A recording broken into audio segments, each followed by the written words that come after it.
ਸਤਿ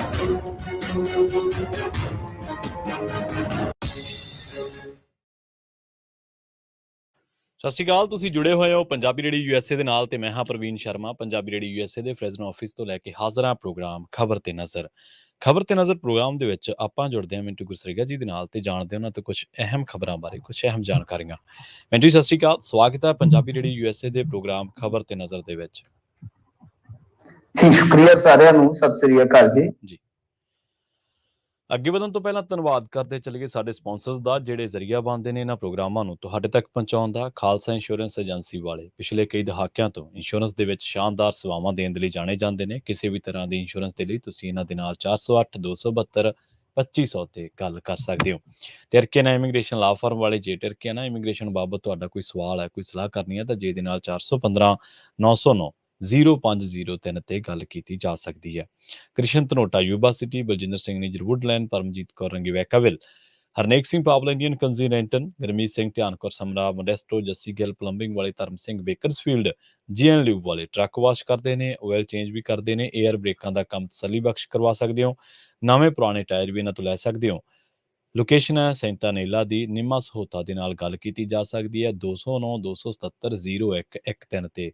ਟਰੱਕਾਂ ਦੀ ਸਿਖਲਾਈ ਲੈਣ ਦੇ ਬਾਰੇ ਸੋਚ ਰਹੇ ਹੋ ਤਾਂ ਵੈਸਟ ਕੋਸਟ ਟਰੱਕ ਸਕੂਲ ਵਾਲਿਆਂ ਦੇ ਨਾਲ ਗੱਲ ਕੀਤੀ ਜਾ ਸਕਦੀ ਹੈ। ਅਜੀਤ ਟਵਾਲ ਦਾ ਨੰਬਰ ਹੈ 559 800 0590 ਤੇ ਜ਼ੈਂਡਰ ਗਰੁੱਪ ਵਾਲੇ ਕਿਸੇ ਵੀ ਤਰ੍ਹਾਂ ਦਾ ਘਰ ਖਰੀਦਣਾ ਜਾਂ ਘਰ ਵੇਚਣਾ ਜਾਂ ਲੈਣਾ ਚਾਹੁੰਦੇ ਤੁਸੀਂ ਹੋਮ ਲੋਨ, ਤੇ ਇਹਨਾਂ ਦੇ ਨਾਲ 559 905 2575 ਤੇ ਗੱਲ ਕੀਤੀ ਜਾ ਸਕਦੀ ਹੈ। ਮਿੰਟੂ ਜੀ, ਖਬਰਾਂ ਦੇ ਵੱਲ ਵਧੀਏ ਤੇ ਸ਼ੁਰੂਆਤ ਕਰੀਏ SYL ਦੇ ਮੁੱਦੇ ਤੋਂ।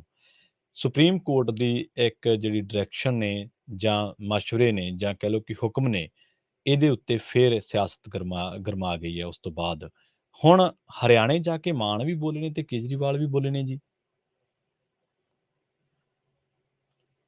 ਤੇ ਮੈਨੂੰ ਸਿੱਧੂ ਦਾ ਚੇਤਾ ਆ ਜਾਂਦਾ ਹੈ ਜੀ। ਖੈਰ, ਗੱਲ ਇਹ ਆ ਕਿ ਬਈ SYL ਦੇ ਮੁੱਦੇ ਤੇ ਤਾਂ ਫਿਰ ਹੁਣ ਬੋਲ ਬੁਲਾਰਾ ਹੋਏਗਾ। ਤੁਹਾਨੂੰ ਪਤਾ ਲਾਲਾ ਲਾਲਾ ਲਾਲਾ ਲਾਲਾ ਹੋਣੀ ਹੋਣੀ ਹੈ।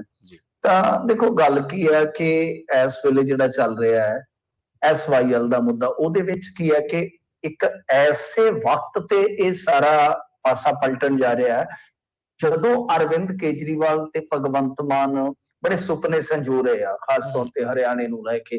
ਤਾਂ ਹੁਣ ਉੱਥੇ ਹੀ ਗੇਂਦ ਜਿਹੜੀ ਹੈ ਉਹ ਭਾਜਪਾ ਦੇ ਪਾਲੇ 'ਚ ਹੈ, ਕਿਉਂਕਿ ਸਾਰਾ ਕੁਝ ਕਰਨਾ ਤੇ ਕੇਂਦਰ ਨੇ ਹੈ ਨਾ। ਸੁਪਰੀਮ ਕੋਰਟ ਤਾਂ ਇੱਕ ਤਰ੍ਹਾਂ ਨਾਲ ਕਹਿ ਲਓ ਕਿ ਇਸ ਅਮਲ ਦੇ ਮਾਮਲੇ ਦੇ ਵਿੱਚ ਜਿਹੜੀ ਲੇਟ ਲਤੀਫੀ ਹੈ ਉਹਦੇ ਤੇ ਇੱਕ ਤਰ੍ਹਾਂ ਨਾਲ ਕਹਿ ਲਓ ਕਿ ਅਵਗਿਆ ਦਾ ਮਾਮਲਾ ਸੁਣ ਰਹੀ ਹੈ ਕਿ ਬਈ ਅਦਾਲਤ ਨੇ ਹੁਕਮ ਦੇ ਦਿੱਤਾ, ਤੁਸੀਂ ਲਾਗੂ ਕਿਉਂ ਨਹੀਂ ਜੀ ਕੀਤਾ। ਤਾਂ ਹੁਣ ਇਹ ਜ਼ਿਆਦਾ ਫਸੇ ਕੌਣ? ਪੰਜਾਬ ਵਾਲੇ। ਤੁਹਾਨੂੰ ਯਾਦ ਹੋਣਾ ਜਿੱਦਾਂ ਰਿਜ਼ਲਟ ਆਏ ਸੀ, ਮੈਂ ਉਦੋਂ ਤੁਹਾਡੇ ਨਾਲ ਗੱਲ ਕਰ ਰਿਹਾ ਸੀ ਕਿ ਮੈਂ ਤੁਹਾਨੂੰ ਕੀ ਕਿਹਾ ਸੀ।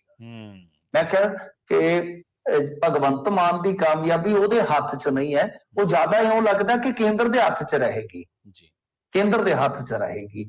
ਸੋ ਹੁਣ ਤੁਸੀਂ ਦੇਖ ਲਓ ਕਿ ਕੇਂਦਰ ਸਰਕਾਰ ਕੋਲ ਗੇਂਦ ਹੈ। ਤਾਂ ਉਹਨਾਂ ਨੇ ਕਿਹਾ ਅਪ੍ਰੈਲ 'ਚ ਅਸੀਂ ਇਹਨਾਂ ਨੂੰ ਚਿੱਠੀ ਲਿਖੀ ਸੀਗੀ, ਇਹਨਾਂ ਨੇ ਜਵਾਬ ਹੀ ਨਹੀਂ ਦਿੱਤਾ। ਇਹ ਹੁਣ ਅਸੀਂ ਇਹਨਾਂ ਦਾ ਬੈਠ ਕੇ ਕੀ ਨਿਬੇੜਾ ਕਰੀਏ? ਤਾਂ ਇਹਦਾ ਮਤਲਬ ਕਿ ਸੁਪਰੀਮ ਕੋਰਟ ਆਰਡਰ ਕਰੇ, ਕੇਂਦਰ ਸਰਕਾਰ ਇਹਨਾਂ ਨੂੰ ਕਸੂਤਾ ਫਸਾ ਲਵੇ। ਸਾਫ਼ ਹੈ ਨਾ। ਤਾਂ ਹੁਣ ਅੱਜ ਇਹ ਜਦੋਂ ਹਰਿਆਣੇ ਦੇ ਵਿੱਚ ਗਏ, ਇੱਕ ਦਿਨ ਪਹਿਲਾਂ ਇਹ ਸਾਰਾ ਕੁਝ ਹੋਇਆ।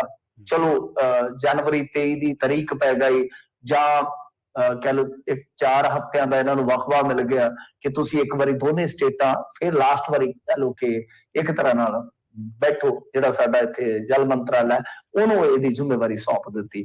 ਪਰ ਮਸਲਾ ਕੀ ਹੈ? ਮਸਲਾ ਇਹ ਹੈ ਕਿ ਹੁਣ ਜਦੋਂ ਉੱਥੇ ਬੋਲੇ ਨੇ, ਆਪਾਂ ਨੂੰ ਪਤਾ ਕਿ ਕੇਜਰੀਵਾਲ ਤਾਂ ਡਿਪਲੋਮੈਟਿਕ ਗੱਲ ਕਰਨਗੇ ਕਿਉਂਕਿ ਉਹ ਕੌਮੀ ਪੋਲਿਟਿਕਸ ਨੂੰ ਵੇਖ ਕੇ ਚੱਲਦੇ ਨੇ ਜੀ। ਹੁਣ ਜਦੋਂ ਕੌਮੀ ਪੋਲਿਟਿਕਸ ਨੂੰ ਵੇਖ ਕੇ ਚੱਲਦੇ ਨੇ ਤਾਂ ਉੱਥੇ ਉਹਨਾਂ ਨੇ ਉਹੀ ਗੱਲ ਕਹਿ ਦਿੱਤੀ ਕਿ ਬਈ ਦੇਖੋ ਜੀ, ਪਾਣੀ ਪੰਜਾਬ ਕੋਲ ਵੀ ਹੈ ਨਹੀਂ, ਹਰਿਆਣੇ ਕੋਲ ਵੀ ਹੈ ਨਹੀਂ। ਤਾਂ ਗੱਲ ਕੀ ਹੈ ਕਿ ਕੇਂਦਰ ਸਰਕਾਰ ਇਹਦਾ ਫਾਰਮੂਲਾ ਲੱਭ ਸਕਦੀ ਹੈ, ਪਰ ਜੇ ਉਹਦੇ ਕੋਲ ਨਹੀਂ ਹੈਗੀ ਤੇ ਮੈਂ ਆ ਜਾਣਾ, ਮੈਂ ਉਹਨਾਂ ਨੂੰ ਫਾਰਮੂਲਾ ਵੀ ਦੇ ਦੂੰਗਾ ਤੇ ਨਾਲੇ ਆਪਾਂ ਕੁਝ ਚਾਹ ਵੀ ਪੀ ਲਾਂਗੇ। ਆ ਦੇਖੋ ਹੁਣ ਡਿਪਲੋਮੈਟਿਕ ਜਵਾਬ ਹੈ ਨਾ ਜੀ। ਭਾਈ ਤੁਸੀਂ ਮਤਲਬ ਕਿ ਦੱਸ ਵੀ ਰਹੇ ਨੇ ਕਿ ਮੇਰੇ ਕੋਲ ਹੈ, ਹੁਣ ਫਾਰਮੂਲਾ ਸਾਨੂੰ ਨਹੀਂ ਦੱਸ ਰਹੇ। ਫਾਰਮੂਲਾ ਕੀ ਹੈ?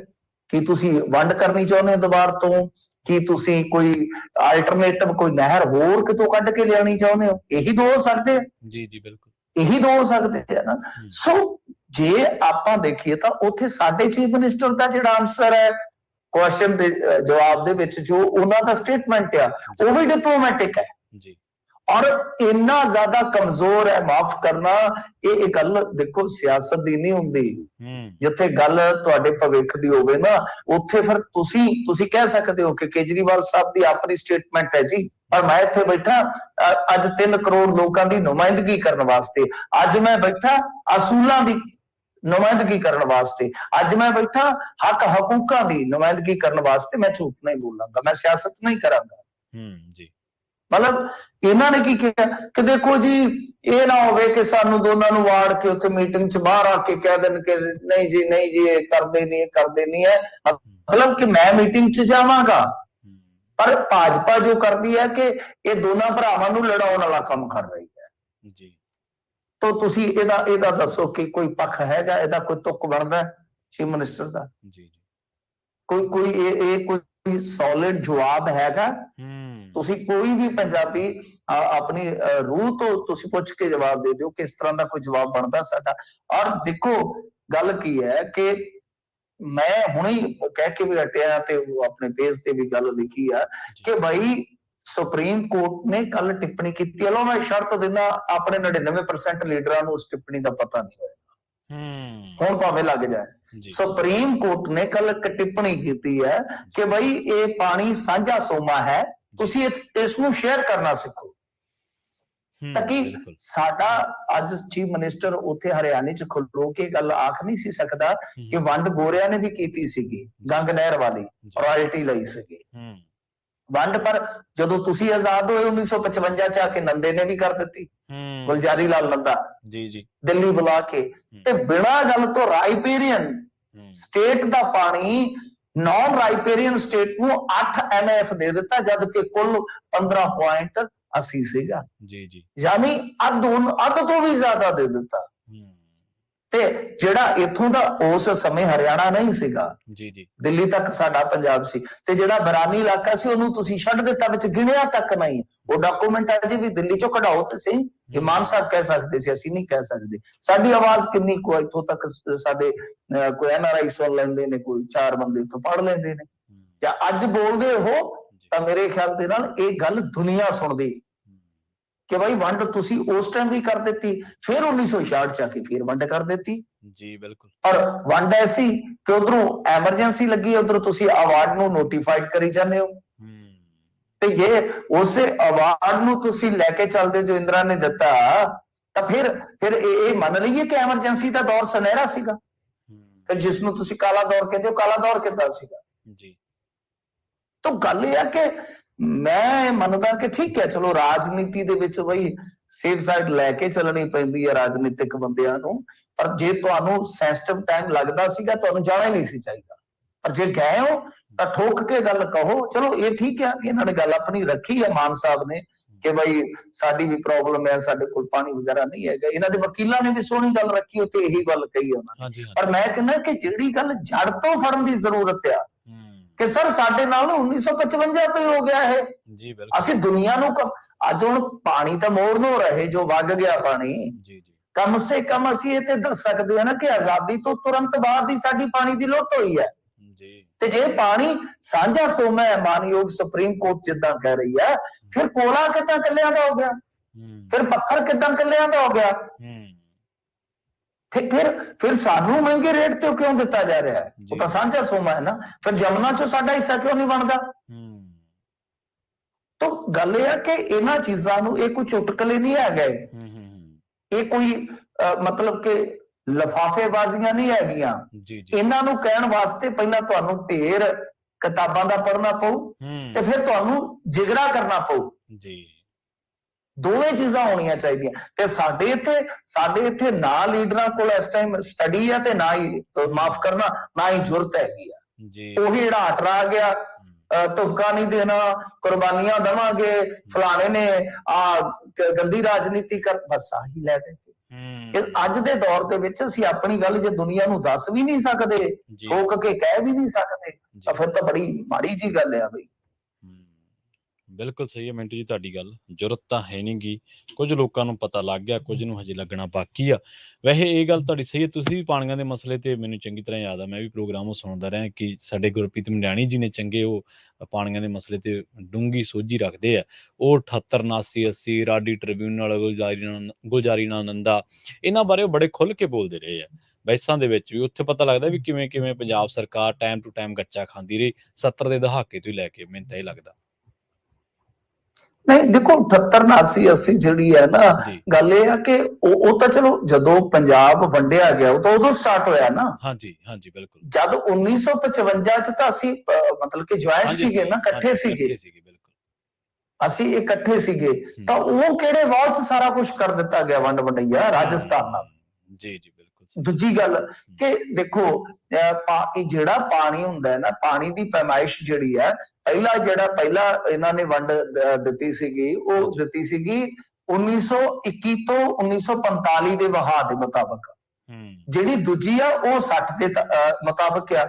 ਫਿਰ ਤੁਸੀਂ ਉਹਨੂੰ ਨੋਟੀਫਾਈਡ ਕਰ ਰਹੇ ਹੋ 76 ਦੇ ਵਿੱਚ ਕਿ 3.5 MF 3.5 MF ਕਰ ਲਓ, 3.5 ਕਰ ਲਓ, 7 ਬਚ ਗਿਆ ਨਾ। ਤਾਂ ਜਿਹੜਾ 0.2 ਹੈ ਉਹ ਦੇ ਦਿਓ ਦਿੱਲੀ ਨੂੰ, ਜੀ ਜੀ, ਉਹ ਦਿੱਲੀ ਨੂੰ ਦੇ ਦਿਓ, ਵਿੱਚ ਨਾਲ ਦਿੱਲੀ ਵੀ ਸ਼ੇਅਰ ਹੋਲਡਰ ਬਣਾ ਦਿੱਤਾ, ਸਟੇਕ ਹੋਲਡਰ ਬਣਾ ਦਿੱਤਾ। ਤਾਂ ਕਹਿਣ ਦਾ ਮਤਲਬ ਇਹ ਹੈ ਕਿ 3.5 ਪੈਮਾਇਸ਼ ਜਿਹੜੀ ਹੈ 2 ਦਹਾਕੇ ਪੁਰਾਣੀ ਹੈ। ਹੁਣ ਤਾਂ ਉਸ ਤੋਂ ਬਾਅਦ ਤੇ ਫਿਰ ਹੋਈ ਨਹੀਂ, ਮੈਨੂੰ ਲੱਗਦਾ ਜੀ ਜੀ ਕਿੰਨੇ ਸਾਲ ਹੋ ਗਏ। ਪਰ ਹੁਣ ਗੱਲ ਕੀ ਹੈ ਕਿ ਹਰਿਆਣਾ ਕਹਿ ਰਿਹਾ 78 79 ਜਿਹੜੀ ਤਾਰਾ ਸੀਗੀ ਉਹਨੂੰ ਚੈਲੰਜ ਹੋ ਗਿਆ ਸੀਗਾ, ਜਦ ਹੀ ਚੈਲੰਜ ਹੋ ਗਿਆ ਸੀਗਾ। ਬਟ ਕੀ ਹੈ ਕਿ ਉਹ ਵੀ ਸਾਡੀ ਲੀਡਰਸ਼ਿਪ, ਨਕਾਰੀ ਲੀਡਰਸ਼ਿਪ, ਉਹਨਾਂ ਨੇ ਕੇਸ ਵਾਪਸ ਲੈ ਲਿਆ ਸੀ। ਜਦੋਂ ਇੰਦਰਾ ਗਾਂਧੀ ਵਾਪਸ ਆਈ ਐਮਰਜੈਂਸੀ ਤੋਂ ਬਾਅਦ, ਮੁਰਾਰਜੀ ਸਰਕਾਰ ਨੂੰ ਉਹਨਾਂ ਨੇ ਝਟਕਾ ਦਿੱਤਾ, ਆਪ ਵਾਪਸ ਹੋ ਗਏ, ਬਸ ਸਾਰਾ ਰਾਹ ਪੱਧਰਾ ਹੋ ਗਿਆ। ਉਹ ਉੱਥੇ ਮਾਰ ਖਾਧੀ ਇਹਨਾਂ ਨੇ। ਫਿਰ ਜਿਹੜਾ ਇਰਾਨੀ ਟ੍ਰਿਬਿਊਨਲ ਸੀ ਉਹ ਲੈ ਲਿਆ। ਇਸ ਤੋਂ ਇਲਾਵਾ ਰਾਜੀਵ ਲੌਂਗੋਵਾਲ ਸਮਝੌਤੇ ਚ 9 ਨੰਬਰ ਕਲੌਜ਼ ਪਵਾ ਲਿਆ। ਤਾਂ ਇਹ ਬਥੇਰਾ ਕੁਛ, ਇਹ ਤਾਂ ਆਪਾਂ ਨੂੰ ਪਤਾ ਹੀ ਹੈ, ਮਾਡਰਨ ਹਿਸਟਰੀ ਦਾ ਹਿੱਸਾ ਹੈ। ਪਰ ਗੱਲ ਜਿਹੜੀ ਹੈ ਕਿ ਜੇ ਆਪਾਂ ਇਸ ਪੱਖ ਤੋਂ ਲਈਏ ਕਿ ਭਾਈ ਘੱਟੋ ਘੱਟ ਇਹ ਤੇ ਅੱਜ ਤੱਕ ਸਾਬਤ, ਮਤਲਬ ਕਿ ਤੁਸੀਂ ਨਹੀਂ ਕੀਤਾ ਨਾ ਕਿ ਕੀ ਰਾਇਪੇਰਿਨ ਸਿਧਾਂਤ ਨੂੰ ਮੰਨਦੇ। ਜੇ ਤੁਸੀਂ ਨਹੀਂ ਮੰਨਦੇ ਤਾਂ ਫਿਰ ਦੂਜੇ ਰਾਜਾਂ ਤੇ ਕਿਉਂ ਨਹੀਂ ਲਾਗੂ ਕਰਦੇ ਇਹ ਫਾਰਮੂਲਾ, ਜਦੋਂ ਉਹਨਾਂ ਦੇ ਵਾਟਰ ਡਿਸਪਿਊਟ ਹੁੰਦੇ ਆ। ਜੀ ਜੀ ਬਿਲਕੁਲ। ਤੇ ਜੇ ਤੁਸੀਂ ਮੰਨਦੇ ਹੋ ਤਾਂ ਫਿਰ ਇਹ ਚੀਜ਼ ਦਾ ਮਾਲਕੀਅਤ ਵਾਲਾ ਮਸਲਾ, ਉਹ ਤਾਂ ਫਿਰ ਉੱਥੇ ਵਿਚਾਲੇ ਖਲੋਤਾ ਹੈ ਨਾ। ਬਸ ਤੁਸੀਂ ਕਹਿੰਦੇ ਹੋ ਕਿ 3.5 ਇਹਨਾਂ ਨੂੰ ਦੇਣਾ ਹੈ। ਮਤਲਬ ਕੀ ਹੈ ਕਿ ਫਰਜ਼ ਕਰੋ ਕਿ ਤੁਹਾਡੀ ਵੰਡ ਹੋਈ ਹੈ 2 ਭਰਾਵਾਂ ਦੀ, ਤੁਹਾਡੀ ਵੰਡ ਹੋਈ ਹੈ, ਉਹ 30 ਸਾਲ ਬਾਅਦ ਰੌਲਾ ਨਿਬੜਦਾ ਕਿ ਉਹ ਕਹਿੰਦੇ ਕਿ ਮੈਂ ਤਾਂ ਆਪਣੇ 5 ਖੇਤ ਲੈਣੇ ਨੇ। ਪਰ ਚੱਲਦੇ ਰੌਲੇ ਦੇ ਵਿੱਚ, ਮਤਲਬ ਕਿ 2 ਭਰਾਵਾਂ ਦੇ ਟਾਕਰੇ ਦੇ ਵਿੱਚ ਹੋ ਸਕਦਾ ਬਾਪੂ ਨੇ ਕਿੱਲਾ ਵੇਚਿਆ ਵੀ ਹੋਵੇ ਜੀ, ਪਰ ਉਹ ਕਹਿੰਦਾ ਕਿ ਨਹੀਂ, ਮੈਂ ਆਪਣੇ 5 ਪੂਰੇ ਕਰਾਣੇ ਨੇ, ਮੈਨੂੰ ਨਹੀਂ ਪਤਾ। ਜਾਂ ਮਤਲਬ ਕਿ ਕੁਝ ਵੀ ਕਰ ਲਓ, ਕਿਸੇ ਵੀ ਮਿਸਾਲ ਨੂੰ ਏਦਾਂ ਆਪਣੇ ਨਾਲ ਜੋੜ ਦੋ ਕਿ ਬਈ ਉਹ ਕਹਿੰਦੇ ਕਿ ਅਸੀਂ 3.5 MF ਆਪਣਾ ਪੂਰਾ ਕਰਾਉਣਾ ਹੈ। ਤੁਸੀਂ ਢੱਠੇ ਖੂਹ ਚ ਜਾਓ, 8 ਉਹ ਲੈ ਗਏ, 3.5 ਇਹ ਲੈ ਗਏ, 11.5 0.2 ਉਹ ਲੈ ਗਏ, ਤੇ 0.65 ਹੈਗਾ ਆ ਕਸ਼ਮੀਰ ਦਾ। ਤਾਂ ਤੁਸੀਂ ਦੇਖ ਲਓ ਕਿ ਪੰਜਾਬ ਦੇ ਪੱਲੇ ਕੀ ਬਚਦਾ ਹੈ। ਆ ਸਿਰਫ ਇੱਕ ਨਾਮ, 5 ਆਬ, ਜਿਹਦੇ ਚ ਮੇਰੇ ਖਿਆਲ ਦੇ ਨਾਲ ਪਾਣੀ ਘਟ ਜਾਣਾ ਹੈ, ਅੱਖਾਂ ਦਾ ਪਾਣੀ ਵੱਧ ਜਾਣਾ ਹੈ ਉਹਦੇ ਨਾਲੋਂ, ਜਿੰਨਾ ਕੋ ਪਾਣੀ ਹੈ। ਬਿਲਕੁਲ। ਅਗਲੀ ਖਬਰ ਦੇ ਵੱਲ ਵਧੀਏ ਜੀ ਮਿੰਟੂ ਜੀ, ਗੱਲ ਕਰੀਏ ਟੈਕਸਟਾਈਲ ਪ੍ਰੋਜੈਕਟ ਦੀ। ਕਹਿੰਦੇ ਫਤਿਹਗੜ੍ਹ ਸਾਹਿਬ ਦੇ ਵਿੱਚ ਲੱਗੂਗਾ ਤੇ ਸ਼ਾਇਦ ਮੁੱਖ ਮੰਤਰੀ ਸਾਹਿਬ ਨੇ 1000 ਏਕੜ ਜ਼ਮੀਨ ਦੇਣ ਦੀ ਵੀ ਗੱਲ ਕੋਈ ਕਹੀ ਹੈ ਕੇਂਦਰ ਨੂੰ। ਹਾਂਜੀ, ਦੇਖੋ ਇਹਨਾਂ ਨੇ ਮਤਲਬ ਸਾਫ਼ ਕੀਤਾ ਹੈ ਕਿ ਅਸੀਂ ਹੁਣ ਫਤਿਹਗੜ੍ਹ ਸਾਹਿਬ ਦੇ ਵਿੱਚ ਜਾ ਕੇ ਤੇ ਇਹ ਪ੍ਰੋਜੈਕਟ ਹੈ ਜਿਹੜਾ ਲਾਵਾਂਗੇ। ਤਾਂ ਠੀਕ ਆ, ਦੇਖੋ ਕਿਤੇ ਵੀ ਲੱਗ ਜਾਵੇ। ਆਪਾਂ ਉਦੋਂ ਵੀ ਇਹੀ ਗੱਲ ਕਰਦੇ ਸੀਗੇ ਜਿੱਦਾਂ ਇੱਕ ਵਾਰੀ ਇੱਥੋਂ ਰੱਦ ਹੋਇਆ ਕਿ ਭਾਈ ਪ੍ਰੋਜੈਕਟ ਬਾਹਰ ਨਹੀਂ ਜਾਣਾ ਚਾਹੀਦਾ, ਸਾਨੂੰ ਲੋੜ ਆ, ਪ੍ਰੋਜੈਕਟਾਂ ਦੀ ਵੀ ਲੋੜ ਆ, ਪਰ ਸਾਹਾਂ ਦੀ ਵੀ ਲੋੜ ਆ। ਦੋ ਹੀ ਚੀਜ਼ਾਂ ਸਾਨੂੰ ਚਾਹੀਦੀਆਂ ਨੇ।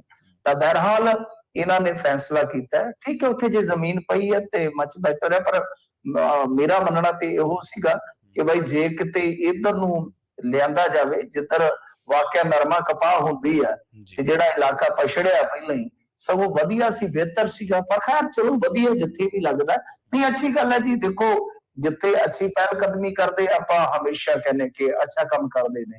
ਹੁਣ GST ਕਲੈਕਸ਼ਨ ਵਧੀ, ਹਾਲਾਂਕਿ ਉਹ ਕੋਵਿਡ ਦਾ ਦੌਰ ਸੀ, 21 ਦੇ ਨਾਲੋਂ 22 ਚ ਵਧਣਾ ਹੀ ਵਧਣਾ, 20 ਤੋਂ 21 ਦਾ ਵਧਣਾ ਜੀ। ਹੁਣ ਅੱਗੇ ਜਾ ਕੇ ਪਤਾ ਲੱਗੇਗਾ।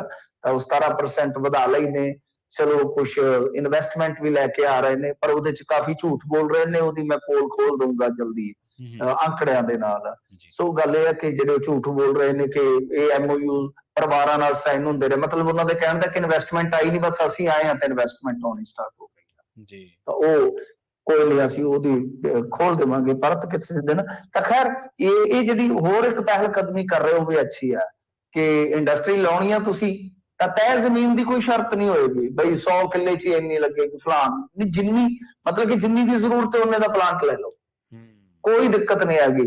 ਤਾਂ ਫਿਰ ਜਿਵੇਂ ਨਵੀਂ ਪਾਲਿਸੀ ਲੈ ਕੇ ਆਏ ਆ ਕਿ ਲੈਂਡ ਯੂਜ਼ ਤੋਂ ਲੈ ਕੇ ਐਨਵਾਇਰਨਮੈਂਟਲ ਜੋ ਕਲੀਅਰੈਂਸ ਹੁੰਦੀ ਹੈ ਉਹਨਾਂ ਸਾਰੀਆਂ ਨੂੰ ਸਿੰਗਲ ਵਿੰਡੋ ਤੇ ਕਲੀਅਰ ਕਰ ਦਿੱਤਾ ਜਾਏਗਾ। ਤਾਂ ਵਧੀਆ ਹੈ, ਜਿੱਥੇ ਇਹ ਚੀਜ਼ ਵਧੀਆ ਹੈ ਤਾਂ ਉੱਥੇ ਉਹਨੂੰ ਵਧੀਆ ਕਿਹਾ ਹੀ ਜਾਏਗਾ, ਵਧੀਆ ਗੱਲ ਹੈ। ਸੋ ਇਹ ਆ ਕਿ ਹੁਣ ਇੱਥੇ ਇਹ ਵੀ ਦੇਖਣਾ ਪਏਗਾ, ਕਿਉਂਕਿ ਦਿੱਕਤ ਇੱਕ ਹੋਰ ਵੀ ਹੁੰਦੀ ਹੈ ਨਾ ਕਿ ਕੁਝ ਲੋਕ ਜਿਹੜੇ ਆ ਨਾ, ਉਹ ਮਾਫ ਕਰਨਾ ਮੈਂ ਸਾਰਿਆਂ ਨੂੰ ਨਹੀਂ ਕਹਿੰਦਾ, ਉਹ ਕੁਝ ਲੋਕਾਂ ਨੂੰ ਬਹਿਕਾ ਵੀ ਦਿੰਦੇ ਨੇ ਕਿ ਜੀ ਇੱਥੇ ਇਹ ਹੋ ਜਾਏਗਾ, ਇੱਥੇ ਉਹ ਹੋ ਜਾਏਗਾ। ਹਾਲਾਂਕਿ ਠੀਕ ਹੈ, ਮੈਂ ਕਹਿੰਦਾ ਕਿ ਵਾਤਾਵਰਨ ਪਹਿਲਾਂ, ਤਰੱਕੀ ਬਾਅਦ ਚ ਹੈ ਜੀ। ਪਰੰਤੂ ਕਈ ਵਾਰ ਕੀ ਹੁੰਦਾ ਹੈ ਕਿ ਕੁਝ ਲੋਕ, ਚਾਹੇ ਉਹ ਕਾਰਪੋਰੇਟ ਘਰਾਣੇ ਹੋਣ, ਚਾਹੇ ਕਾਰੋਬਾਰੀ ਇੱਕ ਦੂਜੇ ਦੇ ਵਿਰੋਧ ਚ ਹੋਣ, ਚਾਹੇ ਰਾਜਸੀ ਚੀਜ਼ਾਂ ਹੋਣ, ਤੁਸੀਂ ਸਮਝਦੇ ਹੋ, ਤੇ ਕਈ ਵਾਰ ਵਿਰੋਧ ਉਦਾਂ ਹੀ ਚੱਕ ਦਿੱਤਾ ਜਾਂਦਾ ਹੈ। ਉਹ ਵੀ ਸਾਨੂੰ ਵੇਖਣਾ ਪਏਗਾ ਕਿ ਜੇ ਤਾਂ ਦੇਖੋ ਠੀਕ ਆ, ਵਾਤਾਵਰਨ ਨੂੰ ਕੋਈ ਨੁਕਸਾਨ ਨਹੀਂ ਹੁੰਦਾ ਕਿਸੇ ਚੀਜ਼ ਦਾ, ਤਾਂ ਉਹ ਉਦਯੋਗਿਕ ਇਕਾਈ ਲੱਗਣੀ ਚਾਹੀਦੀ ਹੈ। ਐਵੇਂ ਨਹੀਂ ਹੈ ਕਿ ਉੱਥੇ ਮੁੜ ਕੇ ਉੱਥੇ ਜਾ ਕੇ ਧਰਨਾ ਲੱਗ ਜਾਵੇ ਕਿ ਨਹੀਂ ਇੱਥੇ ਵੀ ਨਹੀਂ ਲੱਗਣ ਦਿੰਦੇ। ਗੱਲ ਇਹ ਹੈ ਨਾ ਕਿ ਸਾਨੂੰ ਕਿਤੇ ਨਾ ਕਿਤੇ ਤਾਂ ਇਹ ਸਾਰੀਆਂ ਚੀਜ਼ਾਂ ਜਿਹੜੀਆਂ ਉਹ ਦੇਖਣੀਆਂ ਪੈਣਗੀਆਂ ਕਿ ਅਸੀਂ ਆਪਣੇ ਵਾਤਾਵਰਨ ਨੂੰ ਵੀ ਬਚਾ ਸਕੀਏ, ਪਰ ਕਿਉਂਕਿ ਸਟੇਟ ਸਾਡਾ ਛੋਟਾ ਹੈ ਤਾਂ ਸਾਨੂੰ ਇੰਡਸਟਰੀ ਵੀ ਥੋੜੀ ਬਹੁਤੀ ਨਾਲ ਰੇੜਨੀ ਪਊਗੀ। ਹਾਂਜੀ ਮਿੰਟੂ ਜੀ, ਪਰ ਇੱਕ ਇੱਥੇ ਗੱਲ ਚਲੋ ਇੱਕ ਵਿਚਾਰਨ ਵਾਲੀ ਇਹ ਹੈਗੀ ਹੈ ਵੀ ਚਲੋ ਉੱਥੇ ਮੱਤੇਵਾੜਾ ਦੇ ਵਿੱਚ ਕਿਉਂਕਿ ਪਾਣੀ ਦਾ ਇੱਕ ਬਹੁਤ ਵੱਡਾ ਸੋਰਸ ਨਾਲ ਦੀ ਲੰਘਦਾ ਸੀਗਾ ਤੇ ਖਦਸ਼ਾ ਇਹ ਸੀਗਾ ਕਿ ਚਲੋ ਇਹ ਕਿਤੇ ਕੱਲ ਨੂੰ ਟੈਕਸਟਾਈਲ ਜਿਹੜੀ ਇੰਡਸਟਰੀ ਆ ਉਹ ਇਹਦੇ ਵਿੱਚ ਪਾਣੀ ਨੂੰ ਦੂਸ਼ਿਤ ਨਾ ਕਰਨ ਲੱਗ ਪਵੇ। ਹਾਂਜੀ ਬਿਲਕੁਲ, ਉੱਥੇ ਸੀਗਾ ਤਾਂ ਉੱਥੇ ਤਾਂ ਦਰਿਆ ਵੀ ਨੇੜੇ ਸੀ, ਜੰਗਲ ਵੀ ਸੀਗੇ ਜੀ ਬਿਲਕੁਲ। ਤਾਂ ਜੇ ਮੈਦਾਨੀ ਏਰੀਆ ਚ ਆਉਂਦਾ ਤਾਂ ਕੋਈ ਹੈ ਨਹੀਂ, ਪਰ ਉਹਦੇ ਚ ਕੀ ਹੈ ਕਿ ਜੋ ਆਪਾਂ ਹੁਣ ਦੇਖਦੇ ਹਾਂ ਕਿ ਬੋਰਿੰਗ ਵਗੈਰਾ ਕਰਕੇ ਧਰਤੀ ਤੇ ਹੇਠੋਂ ਰਸਾਇਣਿਕ ਪਾਉਣੇ ਸਟਾਰਟ ਕਰ ਦਿੰਦੇ ਆ, ਕਿ ਉਹ ਚੀਜ਼ਾਂ ਨਹੀਂ ਹੋਣੀਆਂ ਚਾਹੀਦੀਆਂ। ਉਹਨਾਂ ਚੀਜ਼ਾਂ ਚ ਪਾਰਦਰਸ਼ਤਾ ਰਹਿਣੀ ਚਾਹੀਦੀ ਹੈ ਕਿ ਜਿਹੜੀ ਵੇਸਟੇਜ ਹੋਏਗੀ ਬਈ ਤੁਸੀਂ ਉਹਨੂੰ ਕਿੱਦਾਂ ਟ੍ਰੀਟਮੈਂਟ ਦੇ ਜ਼ਰੀਏ ਫਿਰ ਤੁਸੀਂ ਉਹਨੂੰ ਅੱਗੇ ਤੋਰੋਗੇ, ਜਾਂ ਉਹ ਸਾਰੀਆਂ ਚੀਜ਼ਾਂ ਦਾ ਜਿਹੜਾ ਜੋ ਵੀ ਉਹਨਾਂ ਦਾ ਮਾਸਟਰ ਪਲਾਨ ਹੋਏਗਾ ਉਹ ਦੇਖ ਲੈਣਾ ਚਾਹੀਦਾ ਹੈ। ਜੀ। ਅਗਲੀ ਖਬਰ ਦੇ ਵੱਲ ਵਧੀਏ ਮਿੰਟੂ ਜੀ, ਤੇ ਗੱਲ ਕਰੀਏ ਸਿੱਧੂ ਦੀ ਗਵਾਹੀ ਵਾਲੀ ਤਰੀਕ ਟਲ ਗਈ ਹੈ। ਇਹ ਜੇ ਮੈਂ ਗਲਤ ਨਾ ਹੋਵਾਂ ਤੇ ਉਹੀ ਤਰੀਕ ਹੈ ਜਿਹਦੇ ਚ ਟ੍ਰਾਇੰਗਲ ਬਣਦਾ ਸੇਖੋਂ ਸਾਹਿਬ ਵਾਲਾ, ਇੰਸਪੈਕਟਰ ਸੇਖੋਂ ਸਾਹਿਬ ਵਾਲਾ ਜਿਹੜੇ ਸਾਡੇ ਸੀਗੇ ਬਲਵਿੰਦਰ ਸੇਖੋਂ ਜੀ ਤੇ ਭਾਰਤ ਭੂਸ਼ਣ ਆਸ਼ੂ ਵਾਲਾ, ਕਿ ਹੋਰ ਮਸਲਾ ਕੋਈ? ਨਹੀਂ ਉਹੀ ਹੈ ਜੀ। ਦੇਖੋ ਮੈਂ ਤੁਹਾਨੂੰ ਕਿਹਾ ਸੀਗਾ ਕਿ ਸਿੱਧੂ ਸਾਹਿਬ ਚੇਤੇ ਆਏ ਨੇ 2575 ਵਾਲੀ ਗੱਲ ਤੋਂ, ਤਾਂ ਉਹੀ ਮਾਮਲਾ ਹੈ ਕਿਉਂਕਿ ਸਿੱਧੂ ਨੇ ਹੀ ਸੇਖੋਂ ਨੂੰ ਜਾਂਚ ਪੜਤਾਲ ਸੌਂਪੀ ਸੀਗੀ। ਫਿਰ ਉਸ ਤੋਂ ਬਾਅਦ ਜਾਂਚ ਪੜਤਾਲ ਦੀ ਫਾਈਲ ਜਿਹੜੀ ਸੀਗੀ ਸਥਾਨਕ ਸਰਕਾਰਾਂ ਦੇ ਡਿਪਾਰਟਮੈਂਟ ਦੇ ਵਿੱਚ ਕਹਿੰਦੇ ਕਿ ਉਹ ਗੁੰਮ ਹੋ ਗਈ, ਜਦ ਕਿ ਸੇਖੋਂ ਦਾਅਵਾ ਕਰਦੇ ਆ ਕਿ ਮੇਰੇ ਕੋਲ ਉਹਦੀ ਕਾਪੀ ਹੈਗੀ ਆ।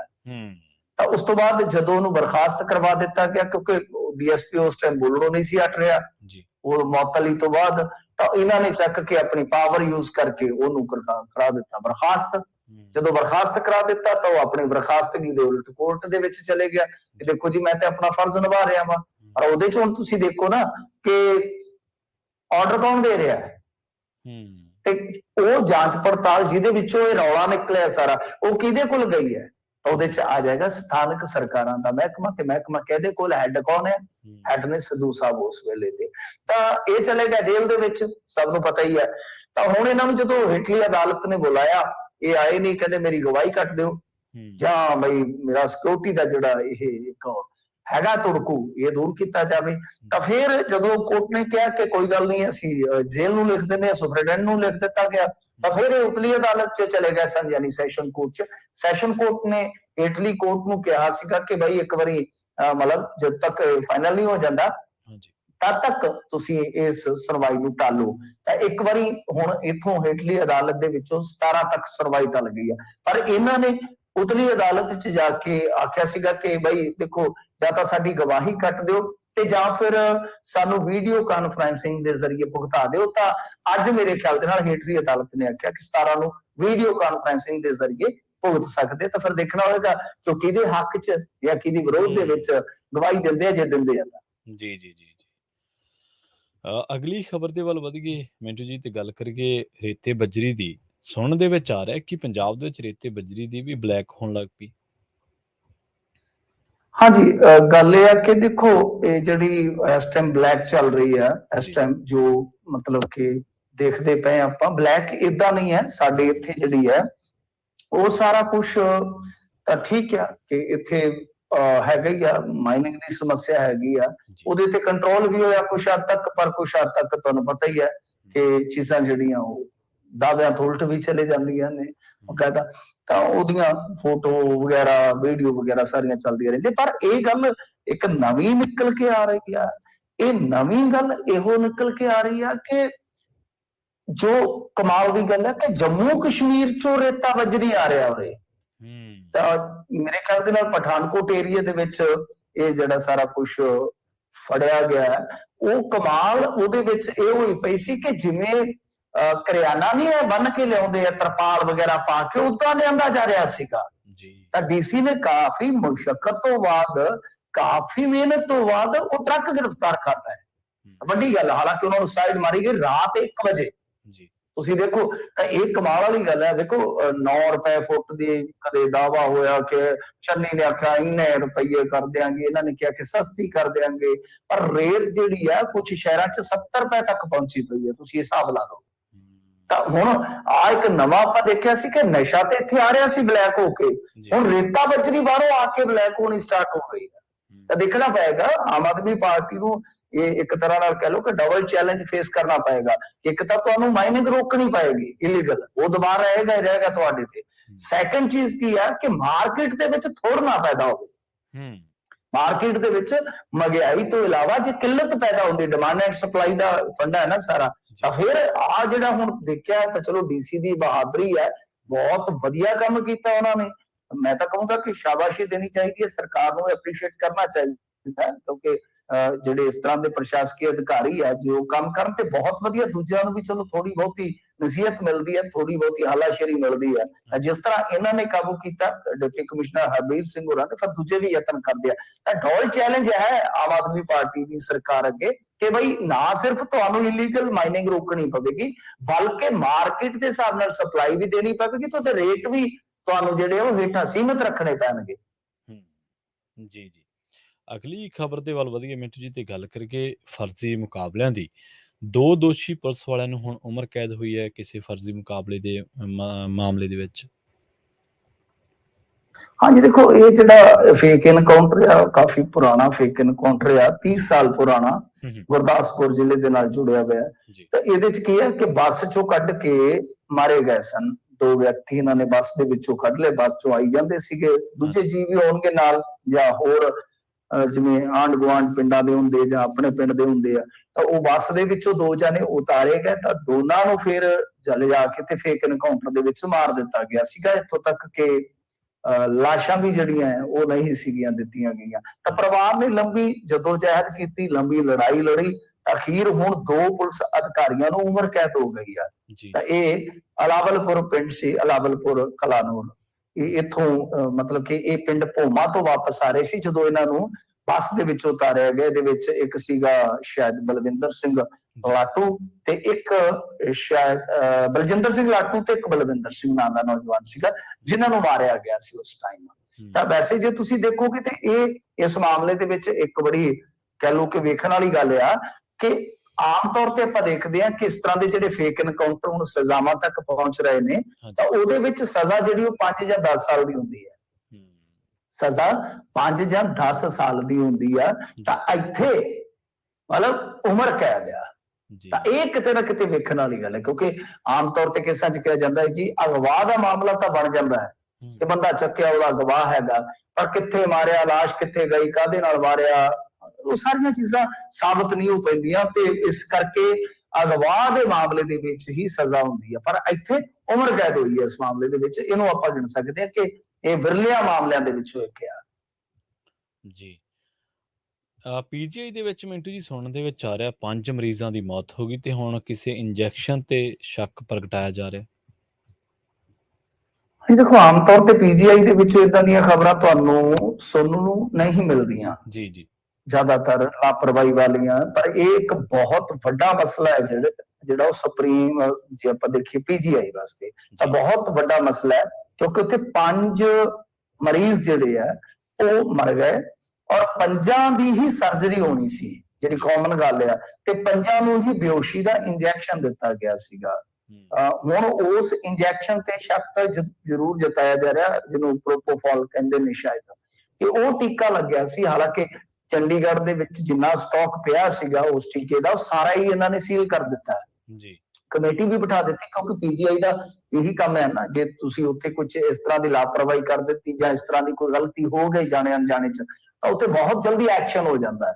ਹੁਣ ਦੇਖੋ, ਕਮੇਟੀ ਬਣ ਗਈ ਹੈ ਕਿਸੇ ਨਤੀਜੇ ਤੇ, ਹਾਲੇ ਕਿਉਂਕਿ ਸਾਰਾ ਮੈਡੀਕਲ ਖੋਜ ਦਾ ਵਿਸ਼ਾ ਹੈ ਕਿ ਕੀ ਬਣਿਆ ਕੀ ਨਹੀਂ, ਪਰ ਮੁੱਢਲੇ ਤੌਰ ਤੇ ਸ਼ੱਕ ਜਤਾਇਆ ਜਾ ਰਿਹਾ ਕਿ ਕੁਝ ਨਾ ਕੁਝ ਉੱਥੇ ਕੋਈ ਗੜਬੜ ਹੋ ਸਕਦੀ ਹੈ, ਕਿਉਂਕਿ ਕਾਮਨ ਇਹਨਾਂ ਦੇ ਵਿੱਚ ਇਹੀ ਚੀਜ਼ ਸੀ ਕਿ ਇਹਨਾਂ ਨੂੰ ਜਿਹੜਾ ਹੈ ਪ੍ਰੋਪੋਫੋਲ ਦਾ ਇੰਜੈਕਸ਼ਨ ਲਾਇਆ ਗਿਆ ਸੀ ਬੇਹੋਸ਼ੀ ਵਾਸਤੇ। ਜੀ ਜੀ ਜੀ ਜੀ, ਮਿੰਟੂ ਜੀ ਬਹੁਤ ਬਹੁਤ ਧੰਨਵਾਦ ਤੁਹਾਡਾ ਇਹਨਾਂ ਖਾਸ ਖਬਰਾਂ ਤੇ ਖਾਸ ਜਾਣਕਾਰੀਆਂ ਦੇ ਲਈ। ਜੀ ਸ਼ੁਕਰੀਆ ਜੀ। ਪ੍ਰੋਗਰਾਮ ਖਬਰ ਤੇ ਨਜ਼ਰ ਦੇ ਵਿੱਚ ਆਪਣੇ ਨਾਲ ਪਹਿਲੇ ਹਿੱਸੇ ਦੇ ਵਿੱਚ ਜੁੜੇ ਸਨ ਮਿੰਟੂ ਗੁਰਸਰੀਆ ਜੀ। ਹੁਣ ਵੇਲਾ ਹੋ ਚੱਲਿਆ ਇੱਕ ਛੋਟੀ ਜਿਹੀ ਬ੍ਰੇਕ ਲੈਣ ਦਾ। ਤੁਸੀਂ ਕਿਤੇ ਨਾ ਜਾਓ, ਜੁੜੇ ਰਹੋ ਪੰਜਾਬੀ ਰੇਡੀਓ ਯੂਐਸਏ ਦੇ ਨਾਲ। ਬ੍ਰੇਕ ਤੋਂ ਪਾਰ ਕੁਝ ਹੋਰ ਅਹਿਮ ਖਬਰਾਂ ਬਾਰੇ ਗੱਲਬਾਤ ਕਰਾਂਗੇ, ਜਿਨ੍ਹਾਂ ਦੇ ਵਿੱਚ ਸਾਧੂ ਸਿੰਘ ਧਰਮਸੋਤ, ਸਾਬਕਾ ਕਾਂਗਰਸੀ ਮੰਤਰੀ, ਉਹਨਾਂ ਨੂੰ ਜ਼ਮਾਨਤ ਮਿਲੀ ਸੀ ਤੇ ਫਿਰ ਵੀ ਝਟਕਾ ਲੱਗ ਗਿਆ। ਕੇਸ ਦੇ ਵਿੱਚ 2 ਧਾਰਾਵਾਂ ਹੋਰ ਜੋੜੀਆਂ ਗਈਆਂ ਤੇ ਜੇਲ੍ਹ ਦੇ ਵਿੱਚੋਂ ਰਿਹਾਈ ਜ਼ਮਾਨਤ ਮਿਲਣ ਦੇ ਬਾਵਜੂਦ ਵੀ ਨਹੀਂ ਹੋਈ। ਇਸ ਤੋਂ ਇਲਾਵਾ ਸਿੱਧੂ ਮੂਸੇਵਾਲਾ ਦੇ ਪਿਤਾ ਨੂੰ ਧਮਕੀਆਂ ਦੇਣ ਵਾਲਾ ਰਾਜਸਥਾਨ ਤੋਂ ਪੁਲਿਸ ਨੇ ਗ੍ਰਿਫਤਾਰ ਕੀਤਾ ਤੇ ਮਾਨਸਾ ਲੈ ਕੇ ਆਂਦਾ। ਇਹਦੇ ਨਾਲ ਸੁਖਬੀਰ ਸਿੰਘ ਬਾਦਲ ਦਾ SYL ਤੇ ਬਿਆਨ ਤੇ ਕੁਝ ਹੋਰ ਅਹਿਮ ਖਬਰਾਂ ਬਾਰੇ ਆਪਾਂ ਚਰਚਾ ਕਰਾਂਗੇ, ਪਰ ਬ੍ਰੇਕ ਤੋਂ ਬਾਅਦ। ਜਾਇਓ ਨਾ ਕਿਤੇ, ਜੁੜੇ ਰਹੋ ਪੰਜਾਬੀ ਰੇਡੀਓ USA ਦੇ ਨਾਲ।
ਬ੍ਰੇਕ ਤੋਂ ਬਾਅਦ ਇੱਕ ਵਾਰ ਮੁੜ ਤੋਂ ਸਵਾਗਤ ਹੈ। ਤੁਸੀਂ ਜੁੜੇ ਹੋਏ ਹੋ ਪੰਜਾਬੀ ਰੇਡੀਓ ਯੂਐਸਏ ਦੇ ਨਾਲ। ਮੈਂ ਹਾਂ ਪ੍ਰਵੀਨ ਸ਼ਰਮਾ ਤੇ ਪ੍ਰੋਗਰਾਮ ਚੱਲ ਰਿਹਾ ਖਬਰ ਤੇ ਨਜ਼ਰ।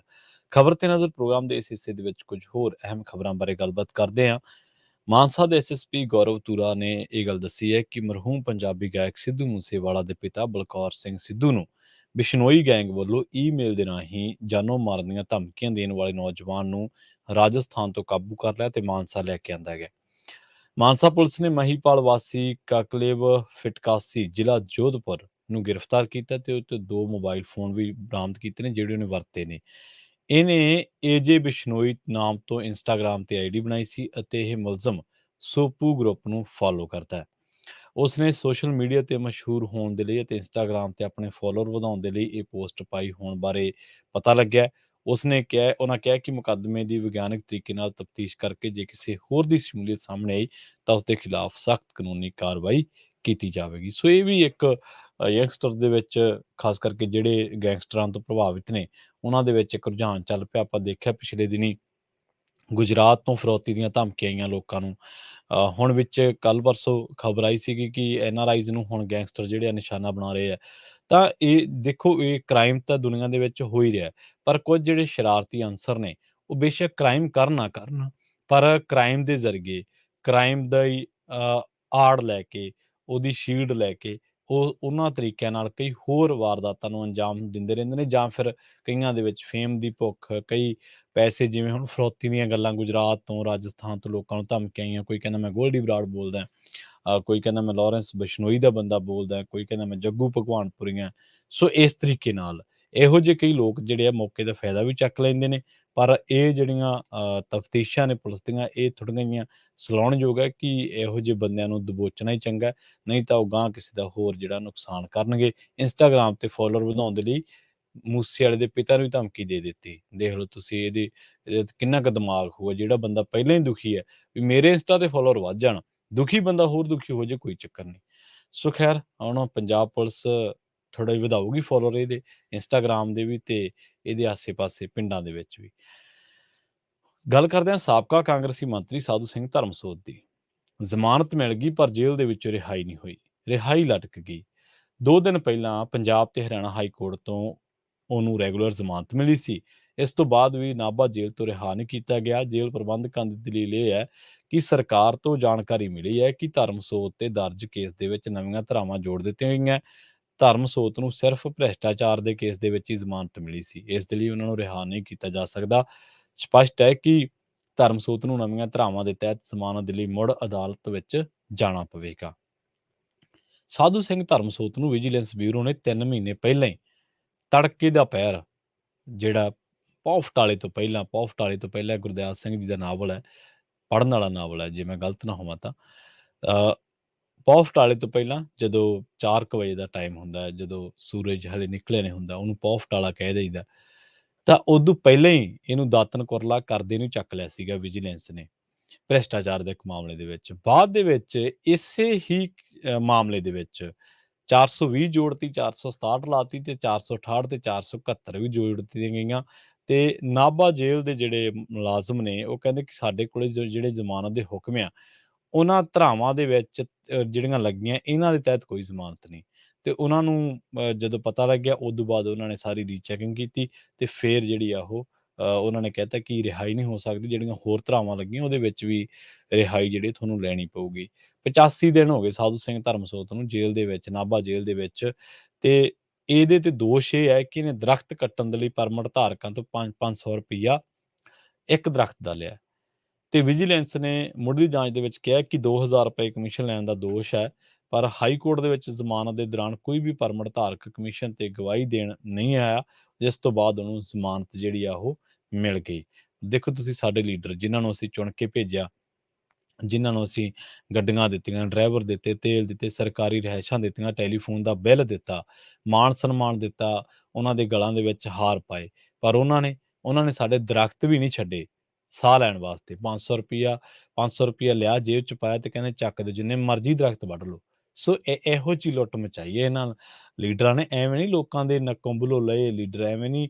ਠੀਕ ਚੌਧਰਾਂ ਕੀਤੀਆਂ ਬੜੀਆਂ ਧੜੱਲੇ ਦੇ ਨਾਲ ਇਹਨਾਂ ਲੋਕਾਂ ਨੇ, ਹੁਕਮ ਚਲਾਏ, ਹੁਕਮ ਵਜਾਏ, ਅਫਸਰਾਂ ਤੇ ਵੀ ਜਿਹੜੇ ਆ ਉਹ ਇੱਕ ਨੋਰਮਲ ਜਿਹਾ ਇਨਸਾਨ ਜਿਹਦਾ ਐਮਐਲਏ ਤੇ ਦਾ ਲੱਗ ਗਿਆ, ਉਹ ਆਈਐਸ ਤੇ ਦਬਕਾ ਮਾਰ ਦਿੰਦਾ, ਆਈਪੀਐਸ ਤੇ। ਹਾਲਾਂਕਿ ਪੜ੍ਹਨਾ ਬਹੁਤ ਔਖਾ ਹੈ, ਔਰ ਆਈਪੀਐਸ ਲੀਡਰ ਤਾਂ ਕੋਈ ਵੀ ਬਣ ਸਕਦਾ, ਪਰ ਆਈਪੀਐਸ ਬਣਨਾ ਬਹੁਤ ਔਖਾ ਹੈ, ਇੱਕ ਅਲੱਗ ਚੀਜ਼ ਹੈ। ਪਰ ਉਹ ਵੀ ਇੱਕ ਅਲੱਗ ਬਹਿਸ ਹੈ ਕਿ ਪੰਜਾਬ ਦੀ ਅਫਸਰਸ਼ਾਹੀ ਦੇ ਵਿੱਚ ਵੀ ਇੱਕ ਬਹੁਤ ਵੱਡਾ ਹਿੱਸਾ, ਸਾਰੇ ਨਹੀਂ, ਬਹੁਤ ਵੱਡਾ ਹਿੱਸਾ ਚੋਰਾਂ ਨਾਲ ਕੁੱਤੀ ਰਲੀ ਹੋਈ ਹੈ। ਸੋ ਖੈਰ, ਸਾਧੂ ਸਿੰਘ ਧਰਮਸੋਤ ਨੂੰ ਹੁਣ ਜੇਲ੍ਹ ਦੀ ਦਾਲ ਜਿਹੜੀ ਹੈ ਹੋਰ ਪੀਣੀ ਪਊਗੀ। ਸਾਧੂ ਸਿੰਘ ਧਰਮਸੋਤ ਤੱਕ ਕੀ, ਜਿੰਨੇ ਵੀ ਲੋਕ ਭ੍ਰਿਸ਼ਟਾਚਾਰੀ ਨੇ, ਜਿਨ੍ਹਾਂ ਨੇ ਕਰਪਸ਼ਨ ਕੀਤੀ ਹੈ, ਪੰਜਾਬ ਦੇ ਵਿੱਚ ਹੋ ਕੇ ਪੰਜਾਬ ਦੀਆਂ ਵੋਟਾਂ ਲੈ ਕੇ ਪੰਜਾਬ ਦੇ ਲੋਕਾਂ ਤੇ ਹੁਕਮ ਚਲਾਏ, ਹੁਕਮ ਵਜਾਏ, ਤੇ ਹੁਣ ਭ੍ਰਿਸ਼ਟਾਚਾਰ ਕਰਕੇ ਅਰਬਾਂ ਰੁਪਈਆ ਕਮਾ ਲਿਆ, ਤੇ ਹੁਣ ਬੋਰੀਆਂ ਭਰ ਭਰ ਕੇ ਬਾਹਰ ਨੂੰ ਭੇਜ ਰਹੇ ਆ ਵੀ ਕਿਸੇ ਨਾ ਕਿਸੇ ਤਰੀਕੇ ਨਾਲ ਕਿਤੇ ਨਾ ਕਿਤੇ ਕੋਈ ਠਹਿਰ ਮਿਲ ਜੇ। ਕਈ ਆਏ ਵੀ ਫਿਰਦੇ ਆ, ਇਹਦੇ ਵਿੱਚ ਕੋਈ ਦੁਰਾਏ ਨਹੀਂ। ਖੈਰ, ਸੁਖਬੀਰ ਸਿੰਘ ਬਾਦਲ ਕਹਿ ਰਹੇ ਆ ਕਿ ਦਿੱਲੀ ਦੇ ਮੁੱਖ ਮੰਤਰੀ ਅਰਵਿੰਦ ਕੇਜਰੀਵਾਲ ਨੂੰ ਤੇ ਪੰਜਾਬ ਦੇ ਮੁੱਖ ਮੰਤਰੀ ਭਗਵੰਤ ਮਾਨ ਨੂੰ ਬਾਰੇ ਕਿਹਾ ਕਿ ਜਿਹੜਾ ਇਹਨਾਂ ਨੇ ਹਰਿਆਣੇ ਦਾ ਪਾਣੀ ਦੇਣ ਦੀ ਗੱਲ ਕਹੀ ਹੈ, ਉਹ ਪੰਜਾਬ ਦੀ ਪਿੱਠ ਦੇ ਵਿੱਚ ਛੁਰਾ ਮਾਰਿਆ, ਤੇ ਭਗਵੰਤ ਮਾਨ ਨੇ ਕੇਜਰੀਵਾਲ ਦੀ ਹਾਂ ਦੇ ਵਿੱਚ ਹਾਂ ਮਿਲਾ ਕੇ ਮਾੜਾ ਕੀਤਾ। ਇਹ ਕਹਿੰਦੇ ਕਿ ਸੁਖਬੀਰ ਬਾਦਲ ਨੇ ਕਿਹਾ ਹੈ ਕਿ ਅਸੀਂ ਪਹਿਲਾਂ ਵੀ ਕਿਹਾ ਸੀਗਾ ਕਿ ਕੇਜਰੀਵਾਲ ਪੰਜਾਬ ਦਾ ਪਾਣੀ ਖੋਹ ਕੇ ਲੈ ਜਾਊਗਾ। ਅਕਾਲੀ ਦਲ ਦੀ ਸਰਕਾਰ ਨੇ ਵਿਧਾਨ ਸਭਾ ਦੇ ਵਿੱਚ ਮਤਾ ਪਾਸ ਕੀਤਾ ਸੀਗਾ, ਜਿਹਦੇ ਵਿੱਚ ਕਿਹਾ ਗਿਆ ਸੀਗਾ ਕਿ ਪੰਜਾਬ ਕੋਲ ਕਿਸੇ ਨੂੰ ਦੇਣ ਲਈ ਵਾਧੂ ਪਾਣੀ ਨਹੀਂ ਹੈ। ਦਰਬਾਰਾ ਸਿੰਘ ਦੇ ਸਿਰ ਤੇ ਬੰਦੂਕ ਰੱਖ ਕੇ ਉਹ ਕਹਿੰਦੇ ਪੰਜਾਬ ਦਾ ਪਾਣੀ ਖੋਹਣ ਦੀ ਕੋਸ਼ਿਸ਼ ਕੀਤੀ। ਬਾਦਲ ਨੇ ਕਿਹਾ ਕਿ ਐਸਵਾਈਐਲ ਨਹਿਰ ਪੰਜਾਬ ਦੇ ਵਿੱਚੋਂ ਨਿਕਲ ਨਹੀਂ ਸਕਦੀ। ਚਲੋ, ਚੰਗੀ ਗੱਲ ਹੈ ਜੇਕਰ ਬਾਦਲ ਸਾਹਿਬ ਨੂੰ ਵੀ ਐਸਵਾਈਐਲ ਦੀ ਯਾਦ ਆਈ ਹੈ, ਪਰ ਐਸਵਾਈਐਲ ਨੂੰ ਸਿਆਸਤ ਕਰਨ ਵਾਸਤੇ ਨਾ ਵਰਤੋ। ਲੋਕ ਇਹ ਜਾਣਨਾ ਚਾਹੁੰਦੇ ਆ ਕਿ ਹਰਿਆਣੇ ਦੇ ਜਿਹੜੇ ਮੁੱਖ ਮੰਤਰੀ ਸਾਹਿਬ ਚੌਧਰੀ ਦੇਵੀ ਲਾਲ ਨੇ ਵਿਧਾਨ ਸਭਾ ਦੇ ਵਿੱਚ ਖੜ ਕੇ 100 ਕਰੋੜ ਰੁਪਏ ਵਾਲੀ ਗੱਲ ਕੀਤੀ ਸੀ, ਜਾਂ ਬਾਲਾਸਰ ਫਾਰਮਾਂ ਵਾਲੀ ਗੱਲ ਹੈ, ਕੀ ਉਹ ਸੱਚ ਹੈ? ਇਹ ਲੋਕ ਪੁੱਛਣਾ ਚਾਹੁੰਦੇ ਨੇ। ਤੇ ਨਾਲੋਂ ਨਾਲ ਲੋਕ ਇਹ ਵੀ ਪੁੱਛਣਾ ਚਾਹੁੰਦੇ ਨੇ ਕਿ ਜਿਹੜੇ ਪਾਣੀਆਂ ਦੇ ਮਸਲੇ ਤੇ ਰਾਜੀਵ ਲੌਂਗੋਵਾਲ ਸਮਝੌਤਾ, ਜਾਂ ਉਸ ਤੋਂ ਬਾਅਦ ਬਾਦਲ ਸਾਹਿਬ 1997 ਦੇ ਵਿੱਚ ਮੁੱਖ ਮੰਤਰੀ ਬਣੇ, ਤਾਂ ਬਾਦਲ ਸਾਹਿਬ ਨੇ ਕੀ ਕੀਤਾ? ਇਹਨਾਂ ਨੇ ਤਾਂ 2007 ਦੀਆਂ ਚੋਣਾਂ ਤੋਂ ਪਹਿਲਾਂ, ਅਕਾਲੀ ਦਲ ਨੇ ਤਾਂ ਇਹ ਗੱਲ ਕਹੀ ਸੀ, ਅਸੀਂ ਧਾਰਾ 5 ਦੇ ਉਲਟ ਖੜਾਂਗੇ। ਧਾਰਾ 5 ਵੀ ਪੰਜਾਬ ਦੇ ਹੱਕ ਹਕੂਕਾਂ ਨੂੰ ਖੋਹਦੀ ਹੈ ਪਾਣੀਆਂ ਦੇ ਮਸਲੇ ਦੇ ਵਿੱਚ। ਤਾਂ ਇਹ ਦੱਸਣ ਕਿ ਇਹਨਾਂ ਨੇ ਕੀ ਕੀਤਾ। 97, 2007 ਤੋਂ ਲੈ ਕੇ 17, 15 ਸਾਲ ਬਾਦਲ ਪਰਿਵਾਰ ਨੇ ਰਾਜ ਕੀਤਾ, ਜਿਹਦੇ ਫਰਜ਼ੰਦ ਸੁਖਬੀਰ ਸਿੰਘ ਬਾਦਲ ਅੱਜ ਅਕਾਲੀ ਦਲ ਦੇ ਪ੍ਰਧਾਨ ਨੇ। 15 ਸਾਲਾਂ ਦੇ ਵਿੱਚ ਪੰਜਾਬ ਦੇ ਪਾਣੀਆਂ ਦੇ ਮਸਲੇ ਨੂੰ ਸੁਲਝਾਉਣ ਦੇ ਲਈ ਬਾਦਲ ਪਰਿਵਾਰ, ਅਕਾਲੀ ਦਲ ਦੀ ਸਰਕਾਰ ਨੇ ਕੀ ਕੀਤਾ? ਲੋਕਾਂ ਨੂੰ ਇਹ ਜ਼ਰੂਰ ਦੱਸਣ। ਹਾਂ, ਜਿਹੜੇ ਹੁਣ ਵੀ ਨਹੀਂ ਕਰਨਗੇ, ਉਹਨਾਂ ਨੂੰ ਹੁਣ ਵੀ ਸਵਾਲ ਹੋਣਗੇ। ਠੀਕ ਹੈ, ਮੁੱਖ ਮੰਤਰੀ ਭਗਵੰਤ ਮਾਨ ਨੇ, ਉਹਨਾਂ ਦੀ ਪਹੁੰਚ ਤੇ ਹਰ ਇੱਕ ਪੰਜਾਬੀ ਦੀ ਨਜ਼ਰ ਹੈ, ਭਾਵੇਂ ਉਹਨਾਂ ਨੂੰ ਚਾਹੁਣ ਵਾਲਾ ਹੈ। ਦੇਖੋ, ਇਹ ਪੰਜਾਬੀਆਂ ਦੀ ਖੁਰਾਕ ਦੇ ਲਈ ਹੈ, ਦਰਿਆ ਦੇ ਲਈ ਹੈ। ਜਿਹਨੂੰ ਚਾਹੁੰਦੇ ਨੇ, ਦਿਲ ਜਾਨ ਤੋਂ ਚਾਹੁੰਦੇ ਨੇ, ਜਿਹਨੂੰ ਪਿਆਰ ਕਰਦੇ ਨੇ, ਜਿਹਨੂੰ ਸਿਰ ਤੇ ਬਿਠਾ ਲੈਂਦੇ ਨੇ, ਸਿਰ ਤੇ ਬਿਠਾ ਕੇ ਰੱਖਦੇ ਨੇ, ਤੇ ਜਿਹਨੂੰ ਸਿੱਟ ਦਿੰਦੇ ਨੇ, ਉਹਨੂੰ ਫਿਰ ਨਾਲ ਵੀ ਨਹੀਂ ਲੱਗਣ ਦਿੰਦੇ। ਇਹ ਪੰਜਾਬੀਆਂ ਦੀ ਇੱਕ ਫਿਤਰਤ ਹੈ, ਸੁਭਾਅ ਹੈ, ਇਹਨਾਂ ਦਾ ਇੱਕ ਜਿਉਣ ਦਾ ਤਰੀਕਾ। ਜੇ ਮਾਨ ਸਾਹਿਬ ਵੀ ਕੁਛ ਨਾ ਕਰਨਗੇ, ਤੇ ਸਵਾਲ ਮਾਨ ਸਾਹਿਬ ਦੀ ਸਰਕਾਰ ਨੂੰ ਵੀ ਹੋਣਗੇ। ਜੇ ਕੇਜਰੀਵਾਲ ਡਿਪਲੋਮੈਟਿਕ ਬਿਆਨ ਦੇਣਗੇ, ਤਾਂ ਕੇਜਰੀਵਾਲ ਨੂੰ ਵੀ ਘੇਰਾ ਜ਼ਰੂਰ ਪਊਗਾ। ਜੇ ਸੁਸ਼ੀਲ ਗੁਪਤਾ, ਜਿਹੜਾ ਹਰਿਆਣੇ ਤੋਂ ਰਾਜ ਸਭਾ ਮੈਂਬਰ ਵੀ ਨਹੀਂ ਹੈ, ਜੇਕਰ ਉਹ ਬਿਆਨ ਦੇਊਗਾ ਐਸਵਾਈਐਲ ਦੇ ਬਾਬਤ, ਤਾਂ ਉਹਨੂੰ ਵੀ ਖੁੱਲ ਕੇ ਜਿਹੜਾ ਉਹ ਆਲੋਚਨਾ ਦਾ ਸਾਹਮਣਾ, ਜਾਂ ਉਸੇ ਤਰ੍ਹਾਂ ਦੇ ਬਿਆਨਾਂ ਦਾ ਸਾਹਮਣਾ ਜਿਹੜਾ ਉਹ ਕਰਨਾ ਪਊਗਾ। ਪੰਜਾਬੀ ਸਿਆਸਤਦਾਨਾਂ ਨੂੰ ਸਿਰ ਤੇ ਜ਼ਰੂਰ ਬਿਠਾਉਂਦੇ ਆ, ਪਰ ਸਿਆਸਤਦਾਨਾਂ ਨੂੰ ਜਦੋਂ ਉਹ ਸਵਾਲ ਕਰਨ ਲੱਗ ਪੈਣ, ਘੇਰਨ ਲੱਗ ਪੈਣ, ਫਿਰ ਉਹ ਨਾਨੀ ਵੀ ਚੇਤੇ ਕਰਾ ਦਿੰਦੇ ਆ। ਤੇ ਅੱਜ ਜਿਨ੍ਹਾਂ ਕੋਲੇ ਫਤਵੇ ਸੀਗੇ ਨਾ 92, 93, 94, 95 ਸੀਟਾਂ ਤੱਕ ਦੇ, ਅੱਜ ਉਹ 3-3 ਸੀਟਾਂ ਤੇ ਬੈਠੇ ਆ। ਇਹ ਪੰਜਾਬੀ ਹੈ ਬਸ। ਇਹ ਜਦੋਂ ਗੱਲ ਇਹਨਾਂ ਦੇ ਮਨ ਤੇ ਆ ਗਈ, ਜਿੰਨਾ ਚਿਰ ਨਹੀਂ, ਉਹਨਾਂ ਚਿਰ ਕੋਈ ਲੰਘ ਜੇ ਤਾਂ ਹਾਥੀ ਲੰਘ ਜੇ, ਨਹੀਂ ਲੰਘਦੀ ਤਾਂ ਕੀੜੀ ਵੀ ਲੰਘ ਸਕਦੀ। ਖੈਰ, ਆਖਿਰ ਤੇ ਇੱਕ ਬੜੀ ਸੋਗਮਈ ਖਬਰ ਹੈ, ਬੜੀ ਦਰਦਨਾਕ ਖਬਰ ਹੈ ਕਿ ਹਰੀਕੇ ਹੈਡਵਰਕਸ ਨਜ਼ਦੀਕ ਬੰਗਾਲੀ ਵਾਲਾ ਜਿਹੜਾ ਪੁਲ ਹੈ, ਉੱਥੇ ਰਾਜਸਥਾਨ ਫੀਡਰ ਦੇ ਵਿੱਚ ਨਹਿਰ ਦੇ ਵਿੱਚ ਵਿਆਹੁਤਾ ਨੇ ਆਪਣੇ 2 ਬੱਚਿਆਂ ਸਮੇਤ ਛਾਲ ਮਾਰ ਦਿੱਤੀ ਸੀ। ਗੁਰਜਿੰਦਰ ਕੌਰ ਨੇ ਆਪਣੇ 5 ਸਾਲ ਦੇ ਪੁੱਤਰ ਤੇ 8 ਸਾਲ ਦੀ ਧੀ ਸਣੇ ਸਵੇਰੇ ਛਾਲ ਮਾਰੀ ਸੀ। ਨਹਿਰ ਤੇ ਮਛੇਰੇ ਸੀਗੇ, ਤੇ ਉਹਨਾਂ ਨੇ ਧੀ ਨੂੰ ਤਾਂ ਬਚਾ ਲਿਆ, ਪਰ ਮੁੰਡੇ ਨੂੰ ਨਹੀਂ ਬਚਾਇਆ ਜਾ ਸਕਿਆ। 5 ਸਾਲ ਦਾ ਉਹਦਾ ਜਿਹੜਾ ਪੁੱਤਰ ਸੀ, ਤੇ ਔਰਤ ਵੀ ਤੇਜ਼ ਵਹਾਅ ਦੇ ਵਿੱਚ ਰੁੜ ਗਈ। ਲੜਕੇ ਦੀ ਲਾਸ਼ ਮਿਲ ਗਈ, ਪਰ ਔਰਤ ਦੀ ਲਾਸ਼ ਵੀ ਜਿਹੜੀ ਆ ਉਹ ਨਹੀਂ ਮਿਲੀ। ਸੋ ਕੱਲ ਪਰਸੋਂ ਹੀ ਆਪਾਂ ਚਰਚਾ ਕਰਕੇ ਹਟੇ ਹਾਂ ਪਿਛਲੇ ਵੀਕ ਦੇ ਵਿੱਚ ਕਿ ਪੰਜਾਬ ਦੇ ਵਿੱਚ ਬੀਬੀਆਂ ਦੀ ਖੁਦਕੁਸ਼ੀ ਬਾਰੇ ਇੱਕ ਰਿਪੋਰਟ ਆਈ ਸੀ। ਉਹਦੇ ਵਿੱਚ ਚਰਚਾ ਕੀਤੀ ਸੀ ਕਿ ਪੰਜਾਬ ਦਾ ਜਿਹੜਾ ਮਜ਼ਦੂਰ ਤਬਕਾ, ਕਿਸਾਨੀ ਤਾਂ ਹੈਗੀ ਹੈ, ਮਜ਼ਦੂਰ ਤਬਕਾ ਜਾਂ ਜਿਹੜੀਆਂ ਔਰਤਾਂ ਨੇ, ਇਹਨਾਂ ਦੇ ਵਿੱਚ ਵੀ ਖੁਦਕੁਸ਼ੀਆਂ ਦਾ ਜਿਹੜਾ ਰੁਝਾਨ ਹੈ ਉਹ ਵੱਧ ਗਿਆ। ਆਰਥਿਕਤਾ ਇੱਕ ਬਹੁਤ ਵੱਡਾ ਪੱਖ ਹੈ ਹਰੇਕ ਮਸਲੇ ਦੇ ਵਿੱਚ, ਪਰ ਕਈ ਥਾਈਂ ਘਰੇਲੂ ਕਾਰਨ ਵੀ ਹੁੰਦੇ ਨੇ। ਪਰ ਜੇਕਰ ਘਰੇਲੂ ਕਾਰਨ ਨੇ, ਪਰਿਵਾਰਕ ਕਾਰਨ ਨੇ, ਤਾਂ ਐਡਾ ਵੱਡਾ ਕਦਮ ਚੁੱਕਣ ਤੋਂ ਪਹਿਲਾਂ ਸੋਚਣਾ ਚਾਹੀਦਾ ਹੈ। ਇਹਨਾਂ ਨੂੰ ਨਹੀਂ, ਸਾਨੂੰ ਸਾਰਿਆਂ ਨੂੰ। ਖੈਰ, ਸਮਾਂ ਹੋ ਗਿਆ ਇਹ ਤੁਹਾਡੇ ਤੋਂ ਇਜਾਜ਼ਤ ਲੈਣ ਦਾ। ਘੜੀ ਦੀਆਂ ਸੂਈਆਂ ਹੁਣ ਹੋਰ ਇਜਾਜ਼ਤ ਨਹੀਂ ਦੇ ਸਕਦੀਆਂ। ਅਗਲਾ ਪ੍ਰੋਗਰਾਮ ਤੁਹਾਡੇ ਵਾਸਤੇ ਲੈ ਕੇ ਆ ਰਹੇ ਨੇ ਅਪਡੇਟ ਅਮਰੀਕਾ। ਪ੍ਰੋਗਰਾਮ ਦੇ ਵਿੱਚ ਹਰਜੋਤ ਸਿੰਘ ਖਾਲਸਾ ਜੀ ਤੇ ਰਾਜਕਰਨਵੀਰ ਸਿੰਘ ਜੀ ਅਮਰੀਕਾ ਦੇ ਨਾਲ ਵਿਸ਼ਵ ਭਰ ਦੇ ਵਿੱਚ ਵਾਪਰੀਆਂ ਅਹਿਮ ਤੇ ਖਾਸ ਖਬਰਾਂ, ਘਟਨਾਵਾਂ ਬਾਰੇ ਤੁਹਾਨੂੰ ਦੇਣਗੇ ਜਾਣਕਾਰੀਆਂ। ਜੁੜੇ ਰਹੋ ਪੰਜਾਬੀ ਰੇਡੀਓ USA ਦੇ ਨਾਲ। ਤੇ ਆਖਿਰ ਦੇ ਵਿੱਚ ਇੱਕ ਵਾਰ ਫਿਰ ਤੋਂ ਤੁਹਾਨੂੰ ਸਭ ਨੂੰ ਪਿਆਰ ਸਤਿਕਾਰ ਸਹਿਤ ਸਤਿ ਸ਼੍ਰੀ ਅਕਾਲ।